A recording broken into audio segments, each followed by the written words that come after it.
Nous sommes le 15 septembre. 15 septembre, c'est le jour d'enregistrement de cet épisode 367, épisode que nous enregistrons cette semaine avec d'un côté Thierry en direct de Suisse et de l'autre côté Xavier en direct de Waterloo en Belgique.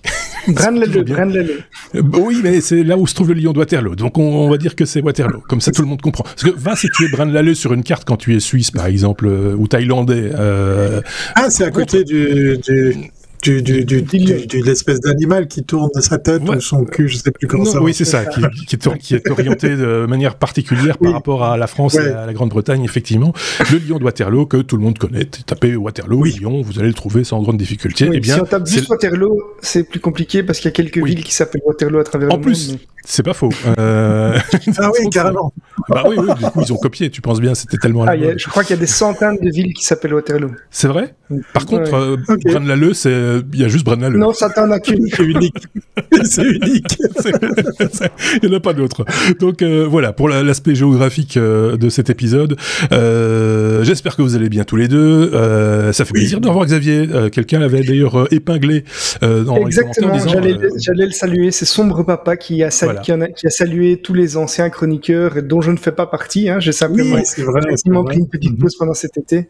Mais j'ai re-signé pour cette nouvelle saison avec une fréquence un petit peu moins élevée que les autres années. Mais chaque année, il dit ça. Chaque année, il fait un épisode de plus chaque année. Sans rire, j'ai vérifié. Chaque année, il fait un épisode de plus dans l'année. Donc sur l'année, ça fait pas... Voilà.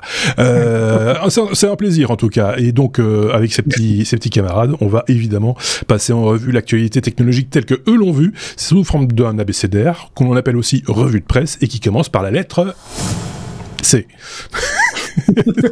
C'est comme CES. Thierry, je pense que c'est Thierry qui nous parle du CES cette semaine. C'est reparti pour les inscriptions du CES, Thierry. Oui, c'est très très tard. Avant toute chose, deux petites choses. Mon cœur est en peine puisqu'effectivement Roger a décidé d'arrêter sa carrière de tennisman. Voilà, c'était pour le joke façon suisse puisqu'il y a plein d'événements. Ça c'est pour faire un peu de teasing. Il y aura un autre truc qui pour ceux qui ne sont absolument pas en sport ni en tennis, c'est un certain Roger Federer. C'est pas un mec qui a fabriqué les guitares, ça c'est Fender, ça n'a rien à voir.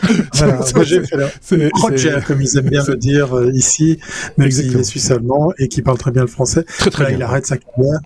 Et puis l'autre chose, avant de commencer sa abécédaire, je voulais vous parler de la keynote de Apple. Non, je déconne, j'ai rien à dire. C'est tout. CES, Consumer Electronic Show, ça y est, c'est parti. C'est un peu tardif. Généralement, c'est autour du mois de juillet que les inscriptions, les accréditations, que ce soit en tant que public simple ou que ce soit en tant que média, s'ouvre effectivement en ligne la possibilité de quémander son sésame. C'est un peu bizarre de voir que ça se fasse si tard parce qu'effectivement, généralement, en temps normal, c'est justement vers septembre, voire octobre, que ces accréditations ne passent plus en gratuite, mais en payante. Alors, c'est pas très très cher pour assister à ces quelques journées de CES, ça passe à $100 au lieu de la gratuité. Mes collègues et moi, puisqu'effectivement, on va à chaque fois en petite délégation en Suisse, là-bas à Las Vegas, on s'est amusé à regarder à peine les premières heures de l'ouverture de ces inscriptions, bien quel numéro on héritait, et ça va très très vite. Voilà. Donc, je voulais partager avec vous sur le fait que autant l'année passée, en janvier dernier, j'étais pas du tout chaud dans l'idée d'y aller, et puis c'est vrai que c'était mitigé, une ambiance un peu moribonde parce qu'il y avait un peu de médias, il y avait certains qui interdisaient ou qui ne voulaient pas aller là-bas. Il y avait par exemple la grande absence de nos amis de TechCrunch, pour pas les citer. Ça y est, je pense que la QV 2023 va renouer avec les audiences, avec les affluences qu'on avait à l'époque. On avait par exemple avoisiné les 180 000 visiteurs. C'est juste énorme, hein, plusieurs milliers d'exposants.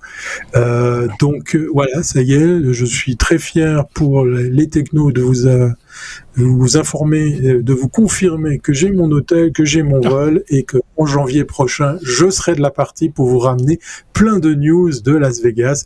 Alors ça sera pas à partir d'une machine à sous ou d'un casino parce que ça me branche toujours pas, mais je suis très très content d'y retourner, même si j'y vais presque avec les pieds de plomb, hein, pour prendre une expression bien belge, parce que je me pose encore des questions, mais ça y est, on a décidé avec notre petite bande d'y aller et puis d'essayer, puis de voir cette cuvée 2023 qui vient de s'ouvrir. Voilà. Donc si vous voulez venir, dépêchez-vous, les inscriptions pour les accréditations sont ouvertes dès il y a quelques jours, hein, c'est tout frais. Tu y vas avec une délégation de start-up suisse, comme c'était le cas par le passé, ou pas ? Alors oui, je vais déjà aller avec mes collègues Bruno et Laurent, que je salue, qui nous écoutent de temps en temps, hein, ici sur les technos, la Suisse Vortex, un collectif qu'on a créé pour justement démocratiser l'accès à la technologie, pour la faire rayonner. Et on n'est pas peu fiers après toutes ces années. Je vais le répéter une dernière fois, mais promis, après, j'en reviens plus là-dessus. On est à l'origine du pavillon suisse au CES parce que on avait fait ce coup de gueule là il y a plusieurs années en arrière sur l'absence de la Suisse dans ce rendez-vous très regardé, très suivi. Et puis oui, effectivement, on a pour mission de temps en temps d'accompagner des entrepreneurs, des startups ou des particuliers, hein, qui ont envie de découvrir.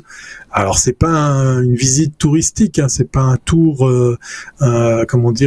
pour personnes âgées dans des autocars. C'est vraiment une immersion dans ce rendez-vous incroyable, parce que on ne peut pas aller au CES les mains dans les poches la première fois. Ça, vous allez louper plein de choses, vous allez vous y prendre très très mal. C'est tellement grand, c'est tellement éparpillé aussi que voilà, on en a fait une sorte de guide pour aider justement celles et ceux qui veulent mieux vivre l'expérience de se rendre au CES. Donc on va rééditer la chose pour quelques sociétés, effectivement, également. Donc on va te mettre à l'horaire, hein, déjà dès le début janvier. Voilà, exactement. On tentera peut-être un direct, qui sait, en fonction de... Pourquoi pas s'il y a de la bande passante, etc., parce qu'il y a du monde. Exactement. Hein, et donc, il y a il y a beaucoup de monde, ouais. 5, 6, 7, 8 janvier 2023, le rendez-vous avec le CES est pris. On aura peut-être de belles surprises, hein. Des fois, on est déçus. Moi, je me demandais, justement. Oui. Je me demandais...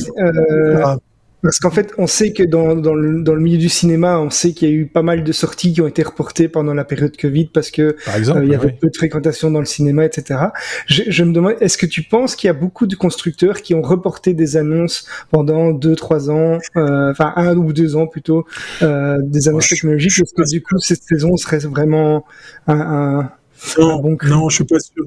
Je crois pas. Mais par contre, pour répondre en partie à ta question, il y a une autre bad news qui est arrivée ici en Suisse. On a carrément maintenant de très grosses craintes sur la suite du Geneva Motor Show, hein, le salon de l'auto suisse, qui a déjà été en partie racheté par le Qatar. Donc c'est pas dit qu'il voit le jour une fois pour toutes ici à Genève, à nouveau, je dirais, après cette crise du Covid. Mais par contre, ça fait quelques années qu'on dit qu'effectivement le nouveau salon de l'auto mondial, c'est plus Paris, c'est plus Genève, c'est plus les grandes villes auxquelles on avait l'habitude de s'y rendre pour ça, c'est Las Vegas. On a du Mercedes, on a du BMW, on a bien évidemment du Tesla, hein, pas besoin de vous rappeler aussi ce qu'ils ont fait. On a une multitude de constructeurs. Ford vient en énorme renfort, hein, sortir des annonces, des nouveaux modèles, et ça tombe bien, c'est en janvier, donc c'est vraiment une date parfaite pour sortir justement des nouveaux modèles de voitures. Ouais. Pour répondre aussi peut-être... Et un des éléments qui me parle beaucoup. Pour répondre aussi peut-être à ta question, Xavier, je pense aussi qu'il y en a qui sont ont réservé entre guillemets leurs ambitions à cause du Covid, et qui ont été à l'arrêt pendant 2 ans ou en tout cas au ralenti, et qui donc du coup ont pris du retard peut-être sur des sorties. Je pense pas que ce soit le cas des grandes enseignes telles que LG, Samsung ou même les constructeurs automobiles dont tu viens de parler, Thierry, mais je pense que sur des plus petites startups ou des pays même qui étaient orphelins comme la Suisse ou la Belgique d'ailleurs, orphelins de CES pendant 2 ans, peut-être que tout d'un coup des choses vont émerger qu'on ne connaissait pas, qui sont un peu passées sous les radars pendant cette période, quoi, en gros. Ouais. C'est une vraie question que je me pose parce que... pardon. Excuse-moi, Xavier. Ouais. Vas-y, Xavier. Je dis, c'est une vraie question parce que je pense qu'il y a des startups qui souhaitent bénéficier d'un effet d'annonce à grande échelle par des salons comme ceux-là, et en même temps, ils prennent le risque d'être dépassés. Dans les nouvelles technologies, ça évolue très vite, et donc c'est vrai que si on attend, on risque d'être dépassé, quoi. On verra bien, c'est dans pas longtemps. Hein. Souvent, ça vient très très vite, le CES. On a toujours l'habitude de dire ça vient vite après la rentrée. Bah oui, c'est dans à peine 3 mois, en fait. Donc, même moins que ça. Donc, ça ira vite. On peut passer peut-être à la suite. La lettre E comme Ethereum. Xavier, on va parler de The Merge, comme disent les vrais. The Merge. On avait touché déjà de l'ongle le sujet avec Sébastien la semaine dernière, puisque c'est un des sujets, une de ses marottes, on va dire, les crypto-monnaies. Et donc, Xavier, tu voulais toi aussi revenir sur cette grosse mise à jour au niveau de l'Ethereum, donc. Ben effectivement, Sébastien a parlé beaucoup du Web3. Hein. Je vous ai suivi quand même pendant cette période estivale avec les hors-séries qui étaient dédiées au Web3. Alors, la blockchain Ethereum vient de procéder ce matin à une grosse transition qui est appelée The Merge, comme tu as dit. Elle est passée aujourd'hui du modèle de Proof of Work, donc la preuve de travail, au modèle Proof of Stake, donc la preuve d'enjeu. Le but principal, c'était de réduire l'empreinte écologique de cette plateforme, et elle est passée donc à ce nouveau modèle. Le premier modèle, lui, reposait sur les mineurs. Donc c'est les personnes qui doivent résoudre des problèmes complexes pour miner des blocs. Mais le problème de ça, c'est que ça prend pas mal de ressources. On a l'exemple concret avec les cartes graphiques surpuissantes dont on sait qu'elles consomment vraiment beaucoup. Le Proof of Stake, c'est une méthode qui est beaucoup moins énergivore et complètement différente puisqu'elle repose sur des staking pools. C'est quoi? Mais c'est tout simplement qu'on va plus se baser sur des machines, mais sur des pools qui sont des réserves d'Ethereum qui sont stockées. On va donc plus récompenser des mineurs, mais des investisseurs qui doivent posséder au moins 32 Ethereum, 32 Ethers, et se regrouper en pool pour atteindre ce montant et alors partager des récompenses. On estime que The Merge devrait permettre de réduire de 99,95% l'empreinte écologique de l'Ethereum. Donc c'est quand même considérable en termes d'impact. Alors évidemment, ça ne contente pas tout le monde. Les mineurs, eux, sont pas les personnes qui sont ravies par cette transition, mais il y a quand même des améliorations notables, notamment en dehors de l'empreinte écologique. On va avoir une plus petite barrière à l'entrée pour pouvoir bénéficier de ces récompenses, puisqu'on n'aura plus besoin de matériel de pointe. On va avoir une chance donc d'obtenir une récompense avec un investissement qui sera peut-être moins important, une barrière à l'entrée plus petite. Il y aura une meilleure sécurisation du réseau parce qu'on va réduire le risque de centralisation. On va également, grâce à la faible consommation d'énergie et le fait qu'il y aura moins d'émissions de terre qui seront nécessaires pour inciter à la participation donc à ce réseau. Et il y a d'autres aspects qui réduisent l'intérêt d'une attaque de type 51%. Donc on sait que si on a 51% du réseau qui se met d'accord, il pourrait faire une attaque. Mais ici, on a par différents aspects une réduction de ce risque-là. Donc c'est quand même quelque chose de majeur. C'était étudié depuis très longtemps. Je pense même que depuis l'origine de ce réseau, c'était une ambition. On a franchi une grosse étape, même si tout n'est pas encore fait. Mais voilà, donc c'est une des mises à jour majeures de ce réseau. Qu'est-ce que ça va changer pour l'utilisateur, pour le propriétaire même d'Ether ? Pratiquement rien. D'ailleurs, Vitalik a assuré qu'il ne fallait rien mettre en œuvre pour sécuriser ces Ethers. Donc les personnes qui sont propriétaires actuellement ne doivent rien faire ils ne doivent pas craindre non plus qu'ils perdent leurs avoirs. Alors directement, lui, il est à tuer à toi avec Vitalik. Monsieur Buterin, s'il te plaît. Non mais c'est vrai quoi, c'est quoi ces familiarités? Tu le connais personnellement? Ah oui, mais je l'ai appelé pour lui demander son avis. Ah ok, d'accord, on est rassuré parce que je me demandais s'il y avait des risques effectivement de perdre sa menu-monnaie. C'est bon pour la planète, mais toutes les crypto-monnaies ne vont pas utiliser le même principe, loin s'en faut, que beaucoup vont continuer à utiliser le principe que tu expliquais au départ, et qui donc vont continuer à consommer de l'énergie, on espère la plus verte et la plus propre possible, mais malgré tout, ça crée quand même des problèmes. On le sait bien, on va pas en revenir là-dessus ici, mais je pense que chacun se fera un petit peu son opinion sur cette nouveauté. Je pense que d'autres chroniqueurs reviendront dessus aussi dans l'avenir. Oui, il y a certainement encore beaucoup de choses à côté desquelles je suis passé et qui mériteraient d'être traitées. Donc voilà, ce sera peut-être encore à remettre sur la table cette évolution, et puis aussi d'autres évolutions possibles, d'autres crypto-monnaies sur la blockchain dans les semaines, les mois, peut-être les années qui viennent. C'est un milieu passionnant, mais il faudrait plus de temps pour s'y attacher, et comme on est un peu généraliste et qu'on tape un peu dans tous les sens, on est obligé de faire suivre le cours de notre programme, ce qui nous amène à la lettre F, comme c'est très différent effectivement. Flipper 0, c'est une histoire de dauphin, mais un dauphin nul. On l'appelle Flipper 0. C'est pas mal, je pensais pas à ça. Jerry, de quoi s'agit-il? Un flipper. Un dauphin qu'on peut garder dans sa poche, voilà, je fais mon cake, puisqu'effectivement j'en ai un. C'est quoi? C'est un device. Alors, je vous montre à quoi ressemble. Oui, parce que c'est surtout pour les gens qui nous écoutent, hein, tu sais bien. Voilà, exactement. Oui, non, mais j'y venais parce que je fais très attention et j'adore nos auditeurs en podcast audio. C'est une sorte de petit device. Alors moi, je l'ai choisi en noir, hein, si vous voulez vous imaginer à quoi ça ressemble.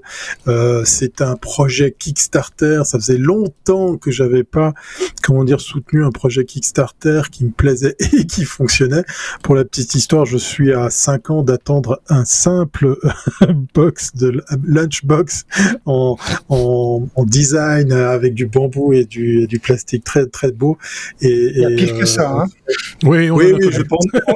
On a traité de certains projets donc qui sont toujours en attente de livraison. Voilà. Après, ce qui m'énerve, c'est que Xavier, à l'époque, quand je suis venu m'installer à la montagne, je me suis dit, j'achète ça pour ma blonde. Et 5 ans après, j'ai toujours pas de lunchbox, donc voilà, c'est drôle. Flipper 0, c'est un projet. C'est un projet effectivement Kickstarter qui maintenant propose ce device aussi à la vente. Il faut imaginer un petit device qui est à peine plus grand qu'un briquet. Là, vous l'avez effectivement en blanc ou en noir, et un petit écran digital numérique, enfin LCD noir et blanc. Et en fait, là-dedans, il y a de l'électronique pour mesurer et scanner du NFC, du RFID, des fréquences radio, et également de l'infrarouge. Donc, on vous vend effectivement l'idée que cet appareil est le parfait petit gadget pour le hackers en herbe. Ils ont même Tamagotchi, donc. Non, alors voilà. Alors le côté Tamagotchi, il existe parce qu'en fait ils ont mis ce dauphin qui vient comme ça dire des petites choses sympas sur l'écran, mais vous n'avez pas besoin de le nourrir, vous en occuper. C'est marrant, ça occupe comme ça un petit peu, mais c'est pas le propos. C'est un multi-device de hacker. Alors, il a tué son dauphin. Il a tué son dauphin. Vous arrêtez de lui donner à boire. Ah, mais il est dans l'eau. Non, le dauphin, l'animal quand même le plus gentil du monde. Tu vois, dans l'image du dauphin, là, il a tué un dauphin. Donc, ça va pas à la tête. Non, donc, vous avez aussi un port SD card. Alors, j'ai pas la prétention, vu le temps imparti, de faire un test produit. J'ai juste envie de partager quelques points de vue avec vous sur les quelques mois d'usage que j'ai avec cet appareil. Ils ont poussé le vice a proposé également des ports externes. Donc vous pouvez faire un petit peu d'Arduino, vous pouvez connecter des bouts de fil pour des devices externes. C'est vraiment très complet, l'appareil est très compact. Et puis, par exemple, vous avez envie de, je sais pas moi, d'avoir une deuxième télécommande pour l'ouverture de votre garage. Oui, parce que ce vous que tu faites dis aller pas, la télécommande à côté. T'es passé à côté enfin, excuse-moi, mais ce qu'il faut dire, c'est que cet appareil va analyser, entre guillemets, une carte, par exemple RFID, et est capable de la reproduire. Et c'est ça l'idée. Et de l'émuler. Voilà, exactement. C'est ce que je voulais raconter. Il va, enfin, c'est ça le sujet. Donc il faut, c'est ça tout l'intérêt de la chose, parce que si c'était juste analysé, ah oui, il y a de l'infrarouge, super. Non. Alors c'est ça qui est intéressant, c'est qu'on peut lui apprendre plein de choses. Donc vous pouvez copier des badges RFID, vous pouvez par exemple scanner votre carte de crédit et lire l'information, mais vous pouvez aussi la copier. Alors attention, et c'est là où je voulais un petit peu mettre le bémol. Il y a par exemple l'apprentissage des fréquences des télécommandes infrarouges. Alors ça c'est très très drôle, je me suis amusé à le faire dans un magasin. Vous arrivez dans un supermarché où il y a 120 téléviseurs, vous appuyez sur la télécommande pour éteindre, et là il y a toutes les marques, il y a tous les modèles qui s'éteignent, parce qu'effectivement il émule un max de marques. Alors ça c'est drôle, c'est pas vraiment du hacking, c'est juste plus de l'amusement qu'autre chose, mais on peut aller très très loin effectivement au niveau hacking, et une des vidéos qu'on partage ici dans le descriptif de cette rubrique, eh bien c'est par exemple la prudence à avoir sur la copie de clés d'ouverture de voiture, parce que oui on peut le faire pour certains modèles. Mais il faut faire attention, c'est très dangereux parce que vous le faites loin de votre voiture, vous donnez l'apprentissage de la fréquence radio et donc du signal codé, le Flipper 0 va l'emmagasiner, vous allez auprès de la voiture et vous pouvez l'émuler et puis rouvrir votre voiture. Sauf que la plupart des constructeurs, et c'est intéressant pour une des vidéos que j'ai partagées avec vous, c'est que vous le faites 3 ou 4 fois, puis après vous perdez la synchro avec le véhicule, donc vous allez vous retrouver avec une clé, la vraie clé de votre véhicule complètement inopérante, puisqu'elle sera plus capable de se synchroniser avec votre véhicule et donc d'ouvrir votre voiture. Donc vous avez une multitude de terrains de jeu, on va aussi sur le Bluetooth, on va aussi sur le Wi-Fi, il y a vraiment beaucoup de choses. Et puis l'autre chose qui est intéressante, c'est qu'on peut lui donner à manger, vous pouvez récupérer des fichiers. Là par exemple, vous allez trouver des vidéos sur des gens qui se sont amusés à simplement copier le signal radio de l'ouverture de la trappe de charge des Tesla. Donc vous imaginez, vous passez dans un parking et vous ouvrez toute cette petite porte. C'est rigolo, c'est pas bien méchant, mais on peut aller très très loin dans le hacking. Oui, quand tu dis que c'est pas bien méchant, je suis assez étonné que ce soit en vente libre, moi, ce genre de bitonio. Je sais pas ce qu'en pense Xavier. C'est le dernier. Ouais, c'est le dernier point peut-être sur lequel je voulais insister, c'est que vous pouvez télécharger ces fichiers où vous avez ce qu'on appelle un fichier RAW, c'est-à-dire qu'on a demandé au Flipper 0 de copier un signal radio brut, donc la fréquence, le signal, la modulation, puis après vous pouvez le rejouer. Et simplement, effectivement, de base, certaines de ces fréquences, le Flipper 0, il sait où vous êtes, je sais pas comment ils font, et on va vous dire, oui mais mon gars, cette fréquence, t'as pas le droit de l'émettre, donc on va pas te laisser émettre cette fréquence depuis ton appareil. Bien évidemment, il y a des malins qui ont déjà réussi à outrepasser ces limitations. Oui, ça semble assez ouvert en plus. Pas trop, vu que c'est programmable. Je suis en train de regarder la page. Ça permet de faire vraiment beaucoup de choses. Donc tu as cité quelques exemples. C'est vraiment fou. Effectivement, c'est très très puissant comme outil. Et comme pour tout, ce qui peut le mieux peut le moins bien. Donc c'est pas à mettre entre toutes les mains en tout cas. Effectivement, je trouve ça assez étrange, moi. Enfin voilà, c'est un projet qui cartonne et il y a déjà des groupes Facebook, il y a déjà des échanges sur GitHub de fichiers. Ça va aller très très loin à mon avis. Il va pas se passer encore plusieurs mois avant que tout d'un coup certains. C'est pour les personnes avec déjà un certain niveau de compétence. Il faut quand même déjà savoir un peu programmer. Parce qu'on peut le programmer, etc. En tout cas, pour en exploiter toutes les compétences, je pense que si c'est juste pour s'amuser à copier un signal, il y a pas, c'est pas. Non, tu peux aller sur du brute force. Si tu manipules, tu maîtrises le Python, tu peux t'amuser à monter des scripts, faire du brute force sur plein de systèmes, de l'ouverture de portail en passant par les garages, sans oublier le Wi-Fi. Ça va très très loin. Là, je vous ai parlé de la version soft. Ça coûte pas grand-chose. Ça coûte pas grand-chose, une quinzaine d'euros, et puis les accessoires qui vont avec. T'as des vendeurs de télécommandes qui demandent plus cher pour remplacer leur télécommande. Oui, par exemple. C'est déjà trop tard si c'est pour remplacer une télécommande. Ce sera que pour une seule fonction, par exemple éteindre. Donc, voilà, autant le kit complet, $169, d'après ce que je vois sur leur site. Hein. Donc, ils ont un prix sympa par rapport à ce qu'ils proposaient durant la campagne de Kickstarter. Ouais. D'accord. Ok. Bon, moi je trouve ça assez bizarre. Enfin, quand je me rappelle, mais c'était il y a 30 ans, mon bon monsieur, toutes les précautions juridiques dont certains vendeurs s'entouraient quand ils voulaient vendre des scanners radio capables de capter les signaux de la police, par exemple, ou des ambulances. Souvenez-vous. Souvenez-vous. Et ici, on te vend ça sur Internet, et enfin voilà, je trouve ça très très surprenant. Chacun pensera ce qu'il veut, et si vous avez envie de partager votre opinion, vous le savez, vous le faites en commentaire de cet épisode, par exemple sur notre site lestechno.be ou sur YouTube, là où nous sommes aussi, et en commentaire, à ce moment-là, vous pouvez laisser des commentaires également de ce côté-là, ou sur les réseaux sociaux, parce qu'on scrute, on a un œil d'aigle sur tout ce qui... on vous voit. On vous voit, on vous écoute. G comme Google, c'est la lettre suivante. Xavier, on presse le pas pour parler de Google et d'une amende. Pas une petite amende, une chouette amende. Oui, une belle amende. C'est une belle amende.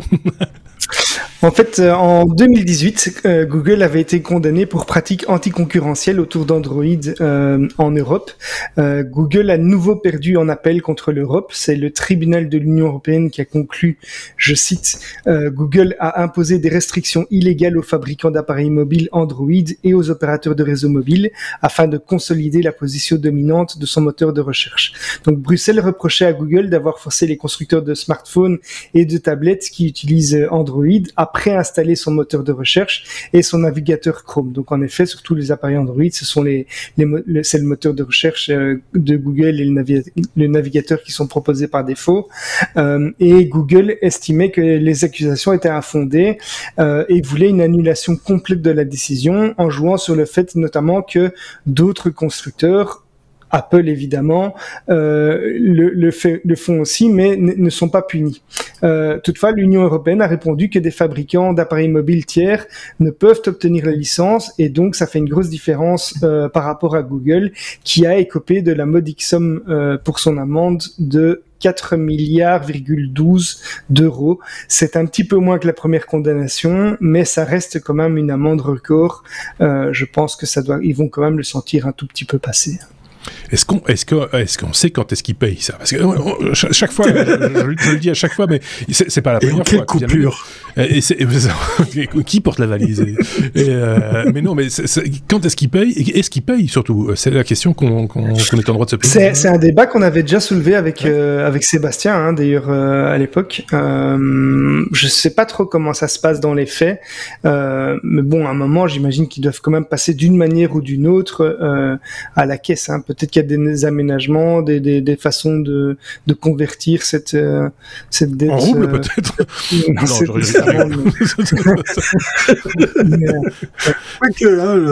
le taux du rouble.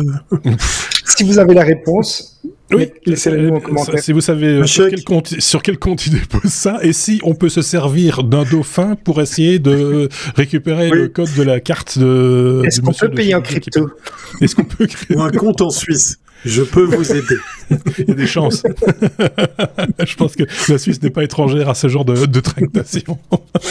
Enfin voilà, affaire à suivre, si on arrive à la suivre, évidemment, parce qu'on n'a jamais de nouvelles de ces amendes. Et ça, je trouve ça quand même un petit peu... Ce serait bien quand même de pouvoir dire à un moment donné, ok, l'Europe a mis à l'amende telle entreprise, pas que Google, hein, tel machin, et on a touché... Quand est-ce qu'on a touché? Boum. Qu'est-ce qu'on a fait avec l'argent? Par ailleurs, ça ce serait pas complètement idiot non plus, mais voilà. Oui. Maintenant, on comprend pourquoi la Suisse n'est pas dans l'Union européenne. Voilà. Allez, on passe à la suite. La lettre R comme robot, Thierry, c'est un robot suisse qui donne dans l'agilité. Exactement. Qu'est-ce que c'est quoi? Qu'est-ce qu'il C'est Ascento, son petit nom. Hein, donc, je pense que ça vient de Ascension, parce que c'est presque le le même début. Tiens, d'ailleurs, on va parler de Suisse dans le bonus, donc restez connectés ou plongez-vous directement sur le bonus parce qu'on va faire un hommage à la Suisse. Alors, pas pour Roger Federer, hein, mais venez, viendez, ça vaut vraiment la peine. C'est une spin-off de l'ETH, donc l'école polytechnique de Zurich, qui a développé un robot polyvalent.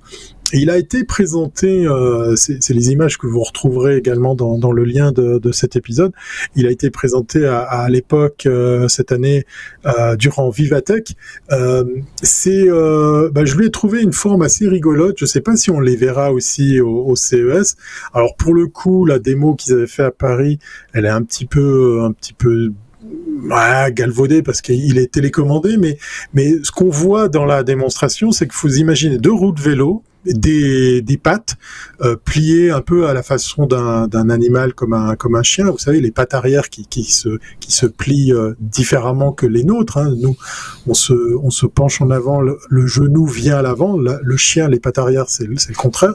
Ce qui fait qu'il a cette agilité par rapport aux surfaces, aux obstacles. Est-ce qu'on va le doter après de capteurs et ce genre de choses? Il y a fort à parier qu'il y aura la place pour faire. Mais ce que j'ai trouvé rigolo dans ce modèle, c'est qu'il est relativement simple, petit, léger, puisqu'effectivement, vous imaginez juste ces 2 pattes, un espèce de corps dans lequel il y a l'électronique pour que par le gyro, ils tiennent debout, parce que il a beau avoir 2 roues, mais elles sont côte à côte, parallèles, eh bien, il tient un peu à la façon de tous ces appareils qui ont un gyro, c'est-à-dire il est capable de rester droit comme ça sur le sol. Et puis dans les démos qu'ils ont présentées, c'est que par exemple, s'il roule sur un terrain qui est pas forcément plat, il peut avoir une roue plus haute que celle d'à côté. Donc il s'en fiche un petit peu du paysage, du décor, du terrain sur lequel il va évoluer. Dans quoi il va être utilisé, pour quelle application, je ne sais pas. J'ai pas été plus loin par rapport à ces questions d'autonomie. Est-ce qu'on va lui doter d'intelligence? Je le vois plutôt comme une base de travail qui pourra servir à accueillir peut-être d'autres applications, d'autres électroniques ou intelligence artificielle. Mais en gros, on a ici un petit robot qui peut passer n'importe où et qui est vraiment très très agile. Vous le verrez, il franchit des obstacles, il monte des escaliers. Enfin, c'est assez. Et il les descend aussi. Il les descend exactement, et il reste bien droit, quel que soit effectivement, comme je vous le disais, le type de terrain. Voilà. C'était assez amusant de voir. Parlez pas en même temps, les garçons. Ça va pas le faire. Thierry, termine. Vas-y. Non, je laisse la parole à mon collègue Xavier. Voilà, je disais juste que c'était un concurrent direct à Boston Dynamics, excusez-moi. Mais avec des roues. C'est ce que j'allais dire. Ouais. Vous prenez le chien de Boston Dynamics, vous voyez, avec les 4 pattes, vous lui retirez 2 pattes et vous remplacez les 2 qui restent par des roues. Et vous avez cet engin qui est très impressionnant et qui arrive quand même à se mouvoir, tu le disais, les escaliers. Mais pas là, on voit des vidéos, par exemple, où il se déplace en forêt. Donc c'est quand même pour ce genre d'engin, c'est assez compliqué. Les escaliers, il les descend, mais il les descend en diagonale, lui, carrément. Donc, c'est assez impressionnant. C'est la manière dont se meut, j'aime bien dire ça, cet objet qui est capable manifestement d'aller se recharger tout seul aussi sur une borne ad hoc. Donc voilà, 8 heures de batterie, autonome pendant 8 heures. Donc sympa. Reste à voir maintenant les applications et puis est-ce que ça sera une plateforme de développement pour d'autres usages? Je pense que c'est comme ça qu'ils les ont imaginés. C'est Ascento, c'est une affaire à suivre, je pense, puisqu'ils ont carrément créé une spin-off. Je pense qu'il y a un plan derrière. Est-ce que ça sera le prochain Boston Dynamics? Je sais pas. On verra. En tout cas, voilà, une trouvaille suisse allemande.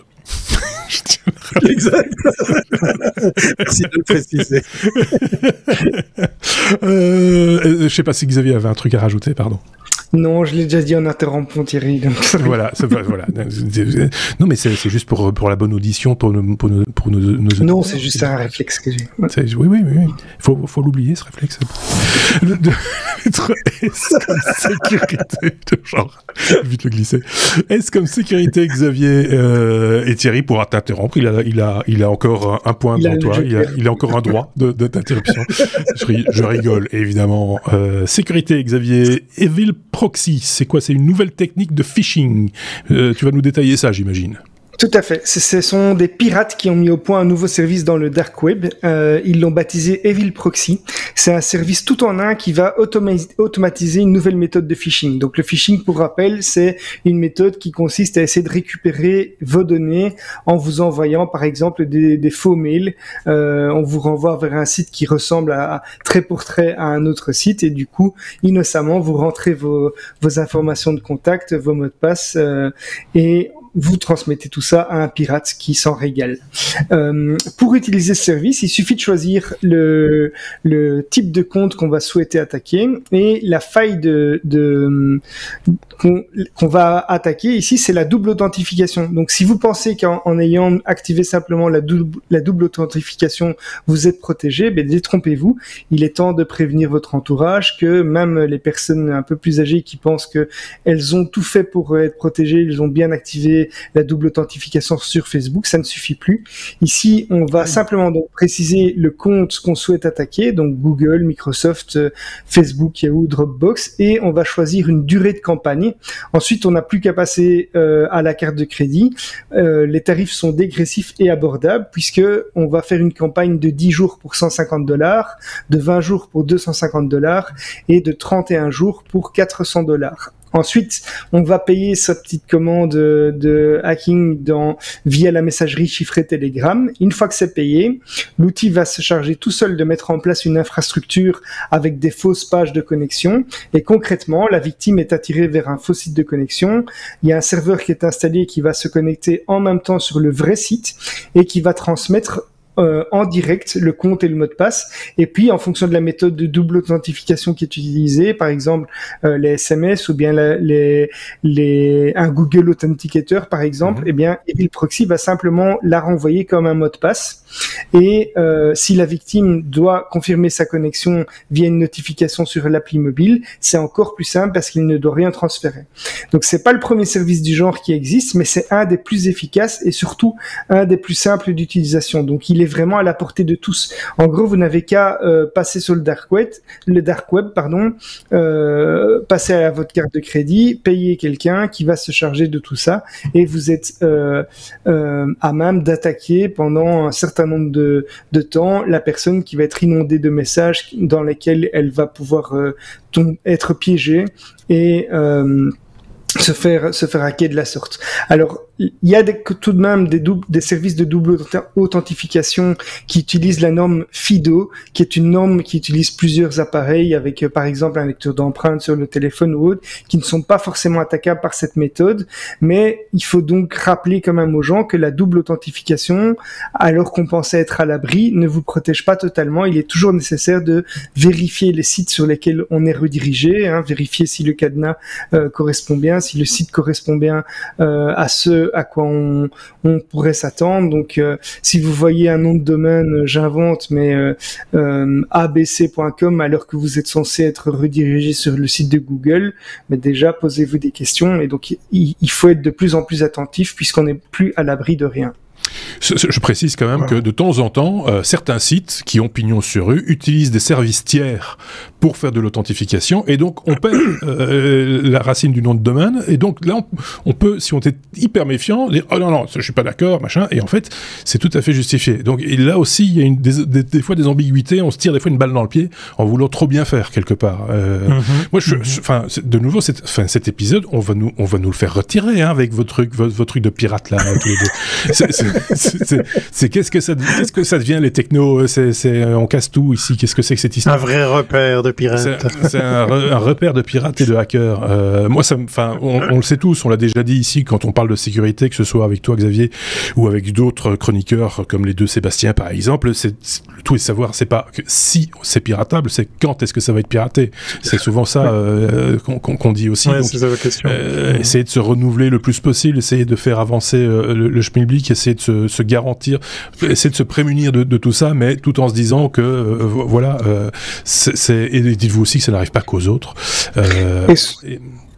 Oui. Et souvent, on profite d'une erreur humaine, hein, parce qu'en fait, ici, c'est pas le protocole en lui-même qui est cassé, c'est simplement, on va mettre en place des outils pour profiter de l'inattention des personnes, et c'est grâce à ça que on va finalement déjouer cette méthode d'authentification.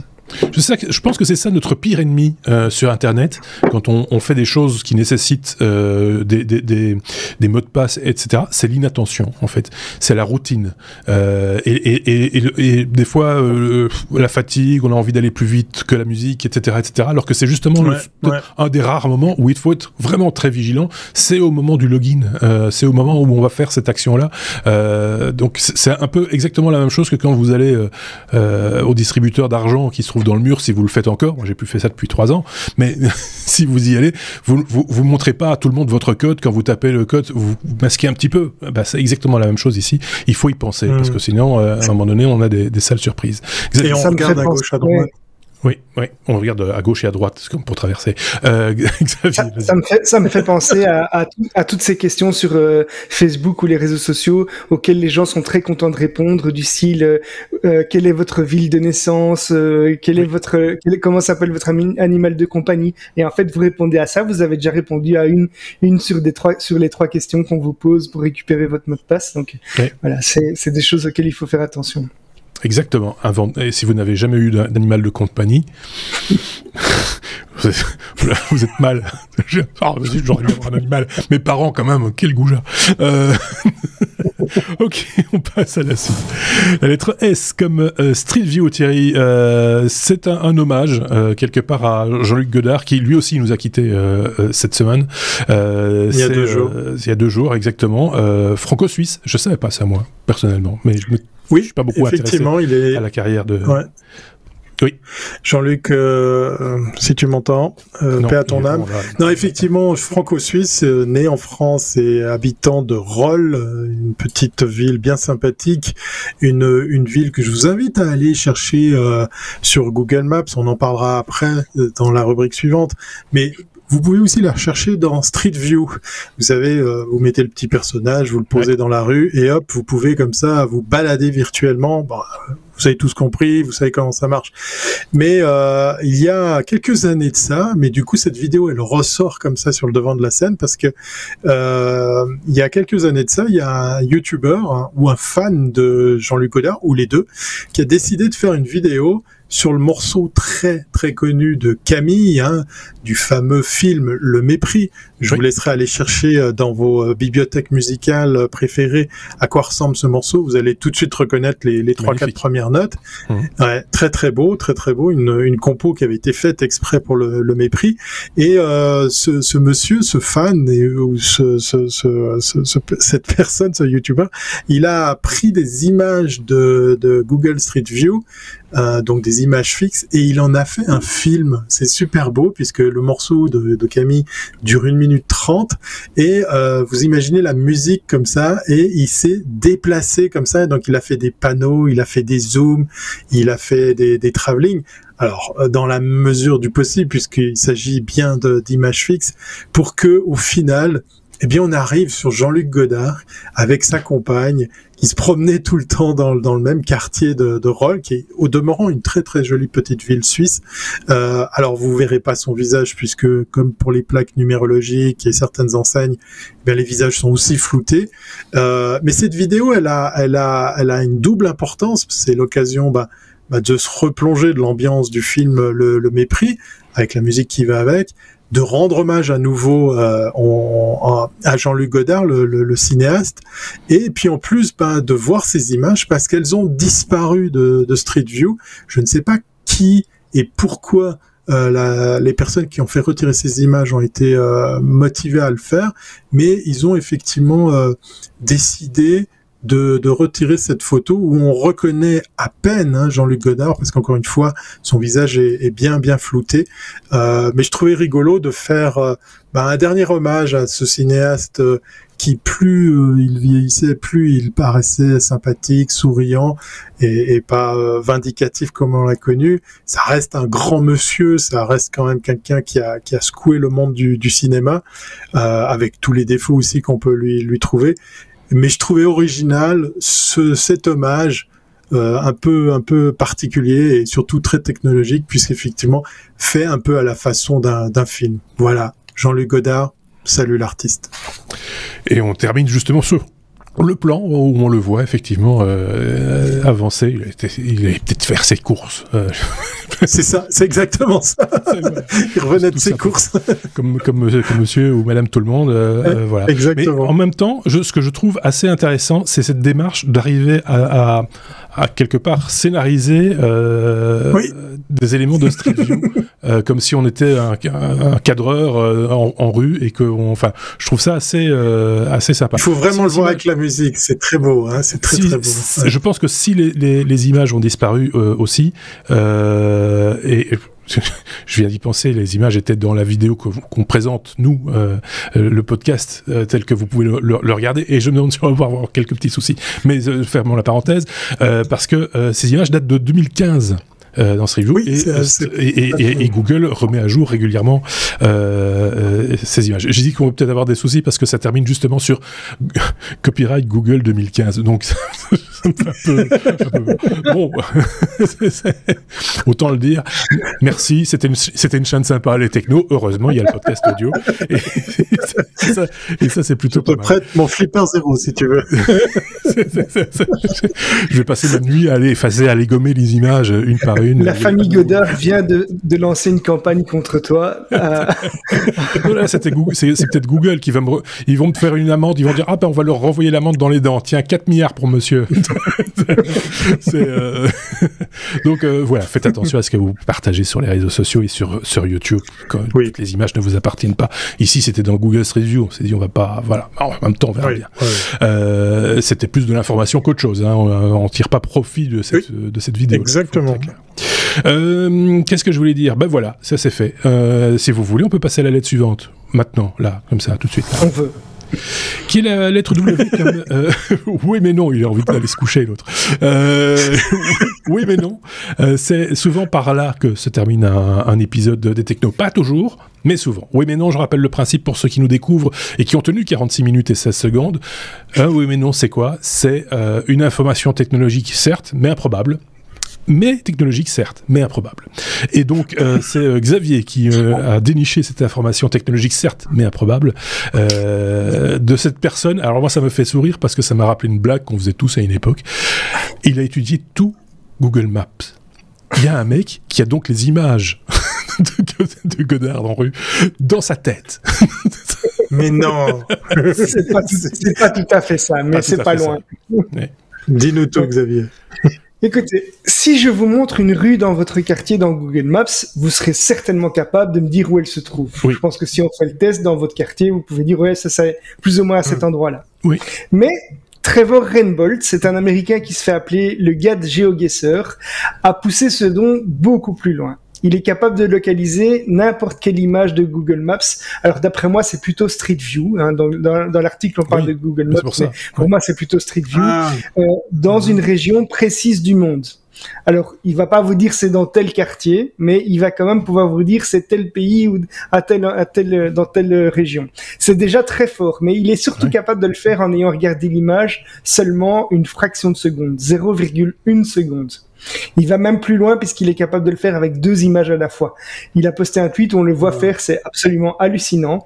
Alors, il est capable de le faire également parfois les yeux bandés si quelqu'un lui décrit l'image. Ah d'accord, ok, je me disais. Donc, le jeu qu'il utilise pour faire ça, et on a mis le lien en commentaire, ça s'appelle GeoGuessr. Alors, Guessr, c'est G-U-E-2-S-R. C'est un jeu que je connaissais pas, mais auquel tout le monde peut jouer. Et Trevor, il a 23 ans, il a déjà 1,2 million d'abonnés, alors qu'il y a un mois, il ne pouvait pas citer 100 noms de pays différents. Donc, il a quand même eu une courbe de progression assez hallucinante. Ah ouais. Alors, selon lui, tout le monde est capable de le faire. Ça se fait via la reconnaissance de forme. Lui, il analyse les lignes, par exemple, au bord d'autoroute. Parfois, quand il y a 2 lignes, il va dire que c'est plutôt au Royaume-Uni ou bien dans tel pays d'Asie. Il pense que on va pouvoir distinguer les signes des panneaux d'affichage qui varient d'un pays à l'autre, la couleur de plaque d'immatriculation, tout ça c'est assez facile, mais il se base aussi sur la qualité de l'image pour deviner la génération de Google Maps dont elle est issue et que du coup c'est plutôt pour tel pays.